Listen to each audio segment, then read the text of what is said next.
milking the clock a little bit. 19 on the shot clock. 16-point lead for LaSalle. We have 9.5 to play. Good weak side action. Inside 10 seconds remaining on the shot clock. Legler for three. Boy, is that to perfection? When he goes out for the morning paper, that'll be the first time he'll be up. He's really shooting very well. They used the clock perfectly. Passed the ball, a lot of exchanges on the weak side. Powell's shot doesn't go, and the follow is good by Darren Hodges. Goretz with a little slap, but you can see the strength of Arkansas Little Rock is put it up and pound. 17-point lead as Barnes and Uric Brown comes in for Arkansas Little Rock. Second game coming up. Nebraska will be meeting Southern Mississippi for the right to meet the winner of this game as Koretz goes out of the game. Barnes comes back, and Darren Hodges, a 66% free throw shooter, makes the free throw. Hodges hit a couple of free throws and beat Alabama Birmingham during the regular season. 16-point lead. I thought that might have been a backcourt violation. Straddle, great play. Oh, the block, almost a good block by Dawn. Great. We're going to get a foul, a two-shot foul. Great pass, Dawn with terrific reaction. But that was the first time Arkansas challenged the inbounds pass, trapped LaSalle again, able to beat the pressure right here, settle, and eventually the great look inside. Oh, Tarr. He's a great look-away passer, huh? Yep. That was a handcuff job because he handcuffed his wrist to the backboard. 16-point lead is Ron Barnes, who already has 4 blocked shots tonight, came in with the rep, and he has lived up to it. Barnes not much of an offensive performer, only averages 3 points per ball game.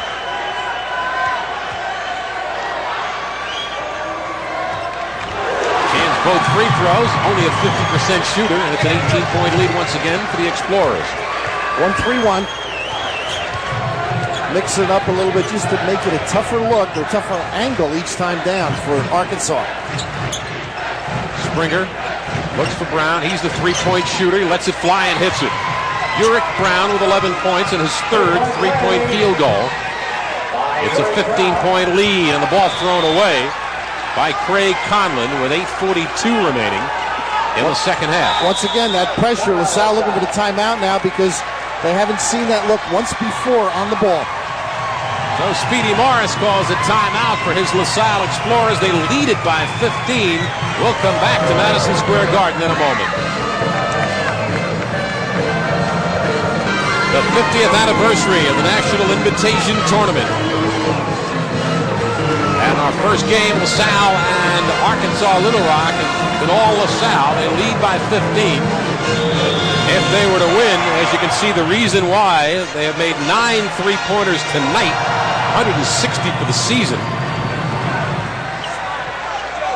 The average around the nation, that's a little bit below the average of the nation. A lot of the schools have been taking, that's 160 made, correction. A lot of schools haven't taken 160 three-pointers during the year. See the difference in philosophy. Of course, they got the big team, you go inside, Arkansas. Like that. Just like that, Curtis Kidd cans the little jump shot, and he brings his team within 13. Mike Knowles tried everything. This has been effective. The man-to-man was effective at the end of the half. Looks like he's going to have to switch up on LaSalle if he's going to get anything. Simmons to Tarr, and they break the press. The inside pass to Barnes. Basket counts, and a foul is going to be called on Curtis Kidd. That is his 4th. You've got to recover in this game. Good pressure initially, the length of the floor. You've got to get back. The secondary defense. Again, I'm so impressed with Tarr. Able to, just like a fast break at this point, the bounce pass, the traditional delivery, and of course Barnes with the finish. He's having some ball game. Curtis Kidd going for the block just with the wrist rather than with the body trying to get a piece of him. He kind of like waved at him. 4 fouls on Kidd. The three-point play does not work. Kidd gets the rebound. He's got to be a little frustrated right now. He's a better performer than he's showing here. 15-point lead for LaSalle. We have 8:07 remaining. Because I think it's the defense that's done it. They haven't been able to get the ball in much. Pump fake and a three-point field goal by Eddie Powell, his third. It is a 12-point lead for LaSalle. Oh, that was close to 5. Dangerous pass, but they make it work. Legler, who's been on fire tonight. Doesn't like to shoot unless somebody's in his face. Speedy Morris wanted a foul, and I'm not sure he's wrong. Uric Brown for three. That doesn't go, and Legler with the rebound. Tarr with great composure. Can't say enough about his leadership. 7.5 to play, and a foul is going to be called on Springer. Remember, LaSalle is in the 1-1 for the rest of the game. They have for about 6 minutes. Mike Newell upset. I think they've done some good things to try and get back in the ball game.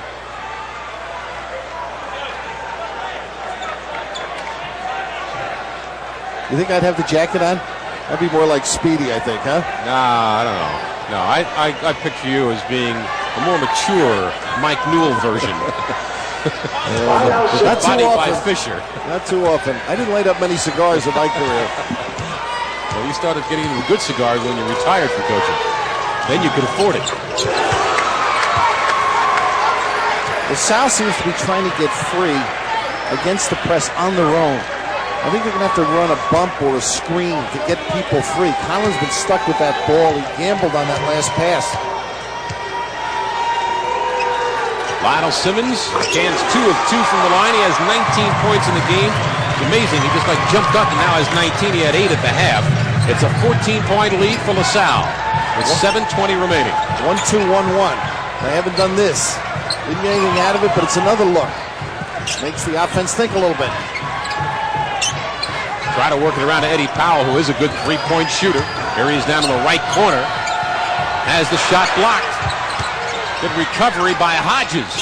Strong move, but he can't make a little jump shot, and Lionel Simmons with a rebound.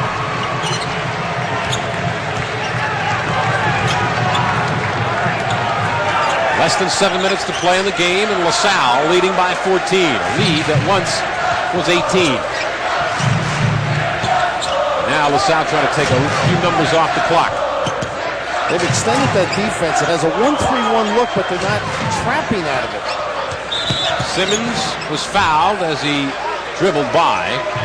Hodges just trying to channel him with somebody, but Uric Brown out in the wing, unable to trap or help him. Hodges commits his first foul, but Arkansas Little Rock is over the limit, and they've been over the limit for some time. James Gaughan getting ready to check back into the game for the Trojans. Now Lionel Simmons, who you will hear a lot about next season and for 2 seasons after that. This young man can play the game. He has 20. Legler, the leading scorer in the game with 22. There's Gaughan coming into the game. And Darren Hodges goes to the bench. Almost a speed lineup in there now, huh? And a good shooting lineup. Yeah, he's gotten away from the big lineup. Let's go. We need some three-pointers from the outside. We got to try to cut this. Here you can see what Simmons thus far has done from the free throw line. He's now 9 of 10. Lionel Simmons with 21 points. Metro Atlantic Athletic Conference Rookie of the Year. 16-point lead for the Explorers. Gaughan has it deflected almost into the basket. Terrific hands, very active. Hey, LaSalle defensively has been excellent, but I'm more impressed with Tarr and the way they've deployed their people on offense. Look at this. Oh, nice pass from Simmons inside the Barnes, and the first and only send it in. Boy, they have just picked Arkansas Little Rock apart. Partially blocked. Barnes, huh? Barnes had it, his 5th block shot. A handful. 18-point lead, and the Explorers starting to pull away with 5:45 remaining. Good hands that time by James Gaughan, and here's Springer, 3-on-2. He's got to wait for some help. Powell off the mark. And a traveling violation against Paul Springer. Conlon upset because Tarr came over and wrestled the basketball away from him. Mike Newell at 35 years of age. He has blonde hair, and you can't really see the gray starting to come out in this game. He's upset. Yes, he is. He's working the striped shirts right now. He's already been hit with 1 technical foul tonight, and he's bargaining for another one. The timeout called for by LaSalle. So with 5:20 remaining in the first semifinal game, LaSalle leading by 18.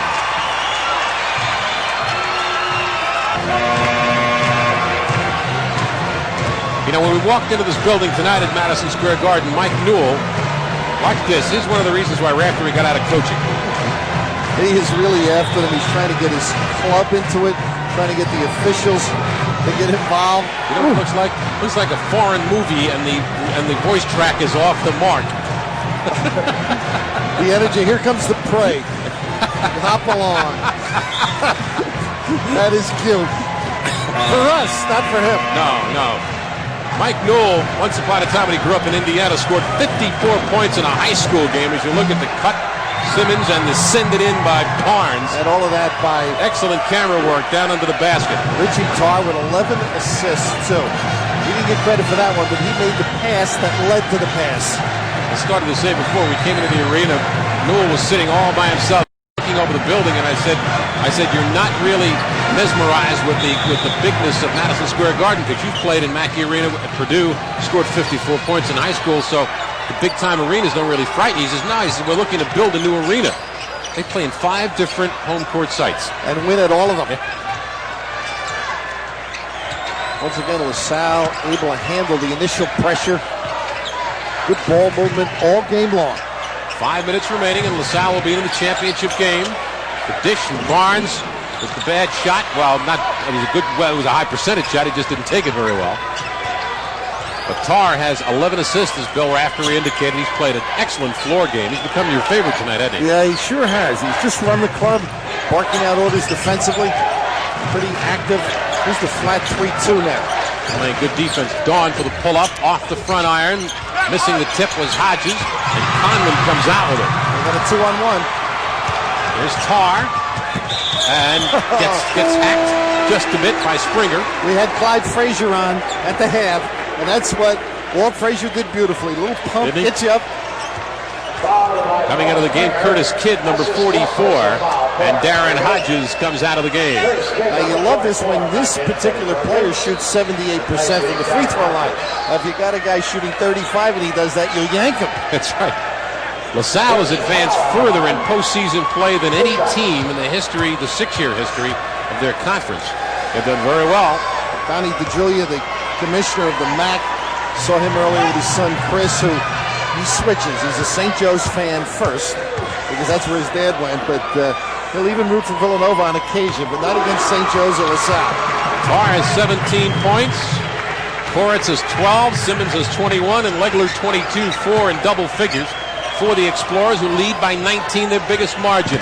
3-point field goal is off the mark by Eddie Powell, and we're going to get a whistle and a foul called on Craig Conlon. You can see the pressure at half court. The ball went over. They just trying to confuse Arkansas Little Rock. I think that's number 4 on it, isn't it? Yes, it is. Craig Conlon commits the 4th foul. It'll be a non-shooting foul. But you believe it's only the 3rd team foul against LaSalle in the second half, and we only have 4:12 to play. They played a lot without Larry Koretz, too, you notice. He was a great job by Barnes. Quickness Beats size. That has been the story of the game. And LaSalle, much smaller than Arkansas Little Rock at the beginning of the game, but they have out-quicked the Explorers, and laying on the sideline was Eddie Powell. So the turnover will give it to LaSalle. And more importantly, from the LaSalle situation, here's the frustration all half, giving everything, coming up empty. But I think the rebounding being even is so important. That was a terrific anticipation move by Uric Brown. Tarr is called for traveling. He doesn't believe it. It looks like he's just seen a ghost. Like, are you kidding, Ref? Well, Tarr really wasn't at fault there. When you're past the basketball, the man passing, good steal here by Tarr. So Tarr gets even. He doesn't get mad. Leads the break. Oh, they got steps on the step over. And a traveling violation. And Speedy is going. He's saying to Richie Tarr, bring it back out. We don't need a basket. This guy's ahead by 19, and he's coming apart. Well, he's got his club ready, I'll tell you that. Powell off the mark. The follow is missed by Curtis Kidd. Simmons is tied to jump ball. The possession will go over to LaSalle. Now Lionel put the ball back for grabs. You should have gotten to the side. It will go over to LaSalle. Possession arrow indicates it. 3:21 remaining in this first semifinal game. Coming up, as a timeout is called for by Speedy Morris. Speedy's just saying something to Tarr as he's coming to the bench. He didn't just give him a pat on the fanny. That was affection. He gave him a whack. I don't know what he's angry about, obviously because he took the ball inside. But his team's up 19 points. Coming up, Nebraska and Southern Miss for the right to apparently meet LaSalle in the championship game on Thursday night. He had this club ready, didn't he, Howard? Oh, tremendous. Go back in history over the course of time, and Dwayne Dow interviewed Walt Frazier at halftime of this game. Of course, Frazier really made his name very well known nationally after his performance in the '67 NIT when he took little-known Southern Illinois to the NIT championship. That was the last NIT at the 49th Street Madison Square Garden, 1967. The Salukis. The Salukis, remember that? And I remember Walt Frazier coming to the Knickerbockers, and Red Holzman, who was the scout then, saying, he's going to be okay. Pretty good shooter. He's going to take him time. All right, let's go to Dwayne Dow. Well, we're with Bob Mullen, who is the athletic director at LaSalle. You have to be happy. Oh, very much so. This is the greatest thrill that happened to our club in many, many years. How about three-pointers at the start of the game? We live and die with that three-point play, and we've had some tough losses to North Carolina and other people, and this is a fine team. When they're on, they're tough to beat. Looks like you're going to the NIT championship. The last time you won was 1952. That's right, and if we're here, we're trying to get Tom Gola back for that one Thursday night. Promise? Promise. Maybe Gola still has some eligibility left. I doubt it. A lot of hands in the air, and the jump ball is going to give it to Arkansas Little Rock on the possession. LaSalle's been so competitive on the glass. I think that's the key. Obviously, the three-pointer essential early to get the tone set. But I know Gola will be here if somebody gives him a free ticket. Are you implying? Is it all those? It's not all of. It's not the whole. LaSalle grads don't It's a have tradition. that time. Is it? Sure. Okay. Just wanted to clear it up. One of the great players of all time. Still as popular as ever, too, Tommy. Eric Brown with a nice lead to Dawn, and the second send it in of the night. The first for Arkansas Little Rock. Dawn, his first points of the second half. He has 17 in the game. He had 15 in the first half, and there he commits the foul. James Dawn, his fourth personal, with 2:29 remaining, and it's a 17-point LaSalle lead. So when you're not a great man-to-man team, and this is what Mike Newell said, they're a zone team, trap out of it, etc. It's tough when you get behind to really go out and play somebody, take away passing lanes, play head-on-head on the ball, and get some 5-second calls, etc. Right now, LaSalle able with both Tarr and Legler to handle the clock when they need it, and that's what Speedy's been upset at. 2:28 remaining. It's a 17-point lead, and the three-point field goals have to come in the bushel full. Springer, not the three-point type shooter, but he cans a two-pointer there. Paul Springer with 10 points in the game, more than double his average. They break the press, 15-point lead for the Explorers. Legler, the jumper. That's one you don't need, though. Doesn't get it, and he rushed it up too fast. Here comes Arkansas Little Rock. Springer by himself with the floater. But they've taken a couple of questionable shots now, LaSalle. They got a hold off the ball by Springer on Tarr. He's done a pretty good job keeping Tarr away from the basketball. And he's kept Arkansas Little Rock just with a slight threat of hope, although they trail by 13. This will be a one-on-one opportunity. And Craig Conlon, I believe, will go to the free throw line. Conlon, a 72% shooter. The whole LaSalle team shoots free throws very well. Their starting five averages about 75% from the line. Now it's Tarr that's going to go to the free throw line. Who's in that neighborhood? 78. You notice LaSalle has nobody on the line except Tarr. Everybody else is back to stop a fast break. I noticed that in the tape. He does that so they don't foul. Springer has just fouled out of the ball game. Played very well, I think.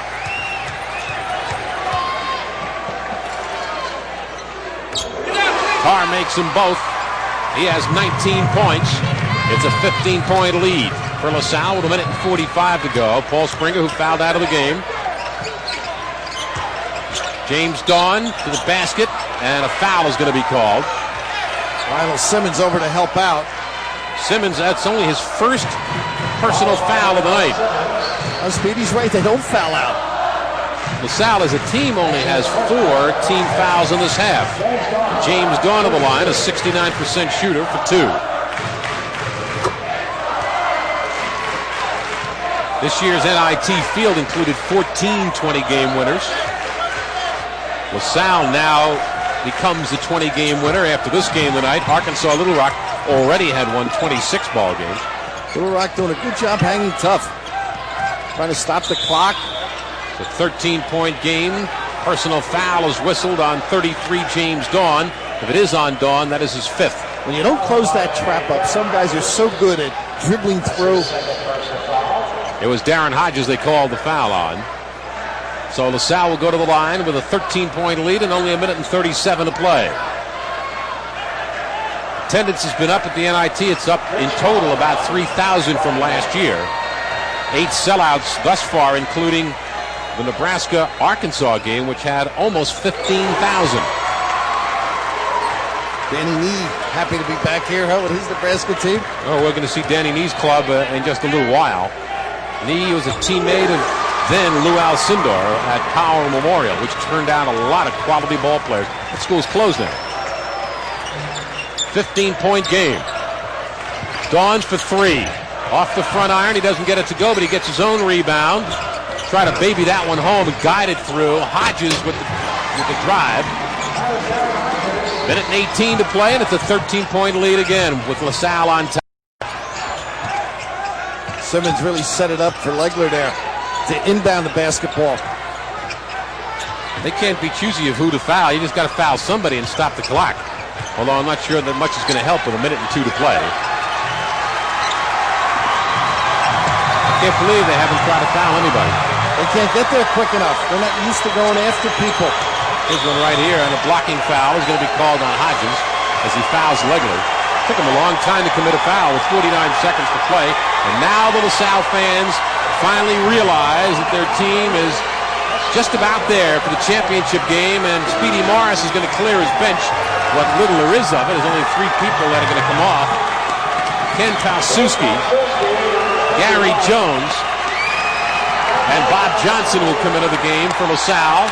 Simmons, Conlon, and I believe Barnes come out of the game. You notice Tarr, of course, going to stay on the floor just to make sure.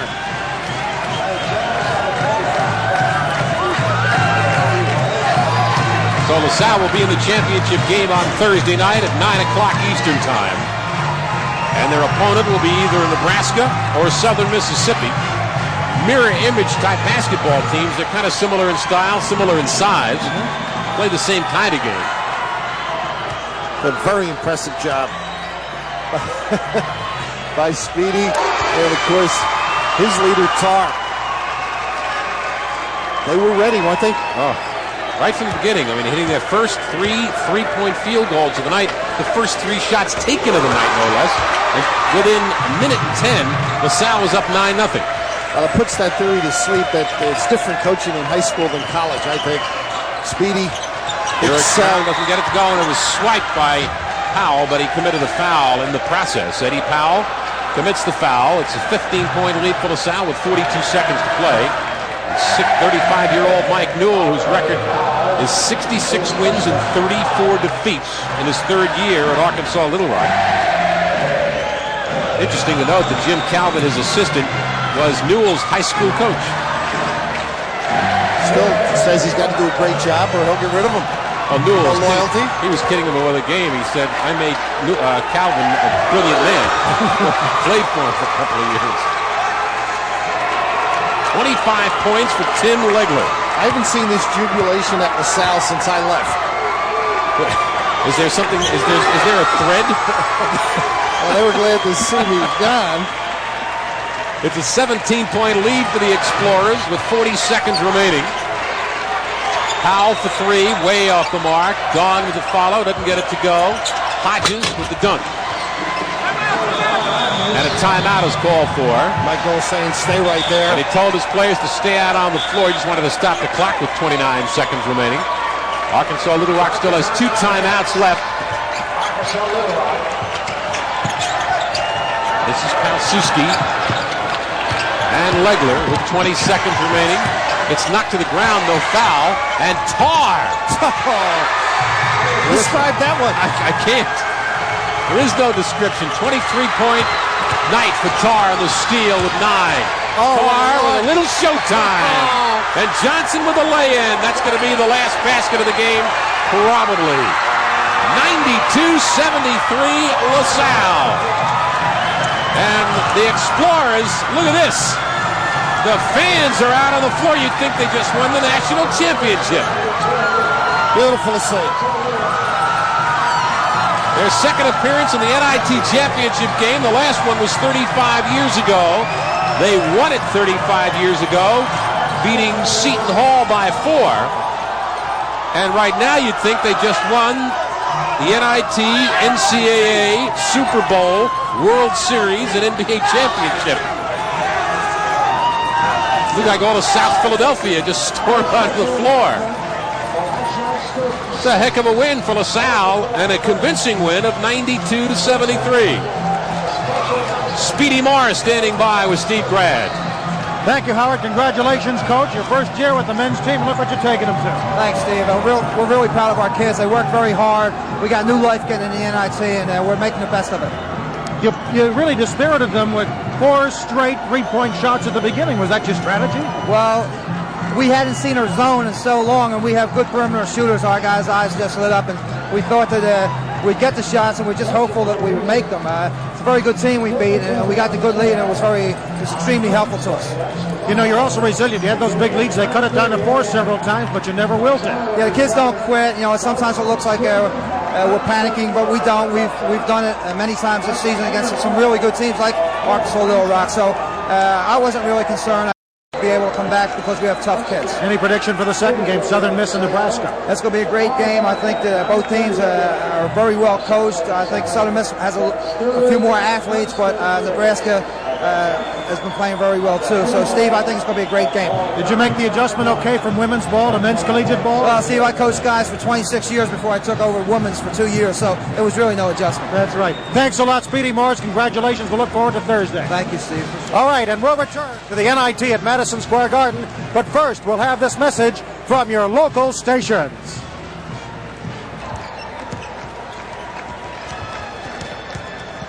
Well, we're back, and of course the first game winner was LaSalle going on to the championship game of the NIT. Hey, here's Ralph Floyd, who is the athletic director at Indiana University. His son Nick Floyd, who is the assistant athletic director at Southern Mississippi. Southern Mississippi taking on Nebraska in the second game of the NIT Semifinals. Ralph, I know you watched intently game 1, but your thoughts had to be a little bit looking forward to Indiana versus Nevada, Las Vegas in the national semifinals Saturday afternoon down in New Orleans. Let me say this, Dwayne. There's 2 reasons why I'm here this evening. I just want to pay my respect to the NIT and Madison Square Garden, which has made such a contribution to college basketball throughout the years. And each year, regardless if our teams go to NCAA playoffs, I come for the one game. But the second reason I'm here is because of my son, who has just begun his tenure as assistant athletic director at Southern Mississippi. And he's been a good luck charm. What do you think Southern Mississippi is going to do against this Nebraska team, Nick? Well, in recent weeks, Dwayne, we've been playing our best ball of the season, and I see no reason for that trend not to continue tonight. And if we do the things that we're capable of doing, I think we'll make a good showing here in New York this evening. Will it be a closer game than game 1, in your opinion? Well, as you know, in basketball, anything can happen, but we do look for it to be a close game. We've been involved in a number of close decisions this year, and I'm hopeful that we can come out on top. All right, let's talk about Nevada, Las Vegas against Indiana. I know where you're going to be Saturday afternoon, on the edge of your seat with so many other fans in New Orleans. How do the Hoosier fans and Coach Bobby Knight look at this big one? Well, I think anytime you reach a Final Four, Dwayne, you feel very fortunate because you have earned your way, because all 64 teams are good teams at this time of the season. I believe, personally, same as Coach Knight does, that you've got to win with defense when you get this far into a playoff. And with good team play and good defense, and, Las Vegas plays very fine defense. So we look forward to going to New Orleans and giving it our best effort. And as usual, we will keep our heads up and do the best we can. Thank you, Ralph and Nick Floyd. We'll be back after this.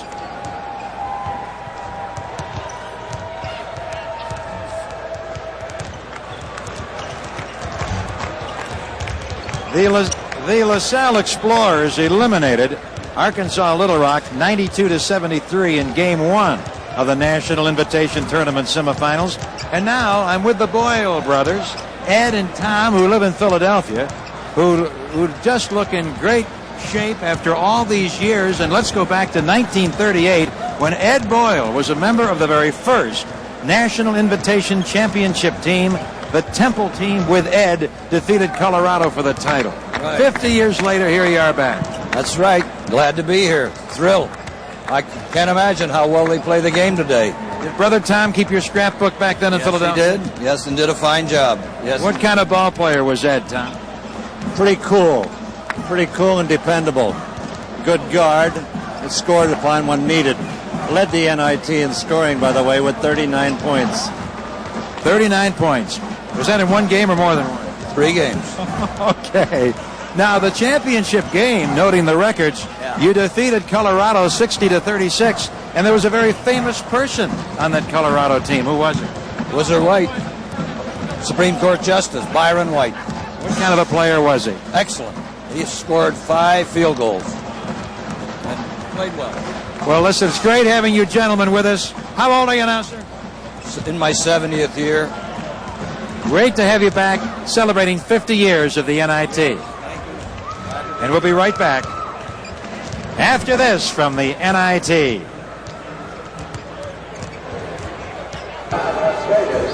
We're back at the 50th National Invitation Tournament at Madison Square Garden, where LaSalle has just beaten Arkansas Little Rock by 19 points. So we're getting ready for the start of the second game between Southern Miss and Nebraska. I'm standing with P.J. Carlissimo, who's the head coach at Seton Hall, who will participate in the preseason NIT tournament coming up in late November. But the reason why we want to talk to P.J. is that 2 of the Big East teams are in the Final Four. Providence and Syracuse, all 4 meetings amongst those 2 schools. Tell me about that particular matchup and how do you see it? Well, we happen to see both games during the year, Howard. I think on paper it should be a great game. The game at Providence was decided right in the last minute and a half of play. Sherman Douglas made a big shot, and I think the difference in that game was Derek Coleman and Ronnie Cycli did a great job on the boards. Game up at Syracuse again came down to the last possession of the game, and it was a big steal by Sherman Douglas late in the game. They went down for a shot where Providence could have had a chance to go ahead.